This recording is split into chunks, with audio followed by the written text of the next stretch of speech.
ক্ষমা না চাইলে বঙ্গবীর কাদের সিদ্দিকীকে সখীপুরে কোথাও সভা সমাবেশ করতে দেওয়া হবে না বলে হুঁশিয়ার দিয়েছেন উপজেলা বিএনপির সভাপতি বীর মুক্তিযোদ্ধা শাহজাহান সাজু। তিনি বলেছেন, কাদের সিদ্দিকী বিশ্বাসঘাতক ও মির্জাফর। এটা বাংলার মানুষ আগে বুঝতে পারে নাই, এটা প্রথম বুঝতে পেরেছিল শেখ হাসিনা, তাই তাকে দল থেকে বহিষ্কার করেছিল, তাকে বাংলাদেশে আসতে দেয় নাই। পরে জিয়াউর রহমান একজন মুক্তিযোদ্ধা হিসেবে তাকে দেশে আসার সুযোগ করে দিয়েছিলেন।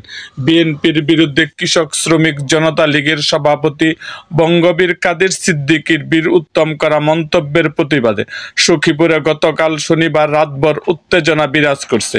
রাত 10:30টার দিকে উপজেলা বিএনপি ও অঙ্গ সংগঠনের বিক্ষিপ্ত নেতাকর্মীরা মিছিল নিয়ে পৌর শহরের তালতলা চত্বরে সমাবেশ করে। এ সময় কাদের সিদ্দিকী বিরোধী স্লোগানে উত্তাল হয়ে ওঠে চারপাশ। সমাবেশে শাহজাহান সাজু বলেন, কাদের সিদ্দিকী বলেছে যে বিএনপি নাকি চাঁদাবাজি করে, লুটপাট করে, অথচ সখীপুরে কোনো মানুষ স্বাধীনতার পরে এত নিরাপদে থাকতে পারে না যা গত 5 আগস্টের পরে আমরা সখীপুরকে উপহার দিয়েছি।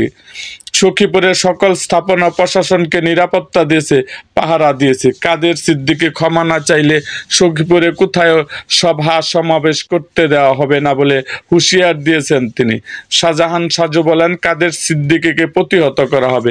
সমাবেশে পৌর বিএনপির সাধারণ সম্পাদক মীর আবুল হাশেম, যুবদল নেতা নাসির উদ্দিন আহমেদ প্রমুখ বক্তব্য দেন। উল্লেখ্য, শনিবার দুপুরে সখীপুর উপজেলা কৃষক শ্রমিক জনতা লীগের বর্ধিত সভায় কাদের সিদ্দিকী বলেন, আওয়ামী লীগ যে দোষে সর্বহারা হয়েছে, সরকার পতনের পর বিএনপি কিন্তু ওই দোষই করছে। জামায়াতেরা বেবি ট্যাক্সি স্ট্যান্ড দখল করে নাই, বাজার দখল করে চাঁদা নেয় নাই। বিএনপি কিন্তু এমন করছে, আগে আওয়ামী লীগ যেখান থেকে চাঁদা নিত, এখন বিএনপি সেখান থেকে চাঁদা নেয়, হয়তো চাঁদার রেট আরো বাড়িয়ে দিয়েছে। সেখানে যেভাবে বাঁক নেওয়া যায় সব নেয়, এটা কিন্তু জামাত নেয় নাই। কাদের সিদ্দিকী সখীপুর এর বাসভবনে ওই বর্ধিত সভা আয়োজন করা হয়েছিল।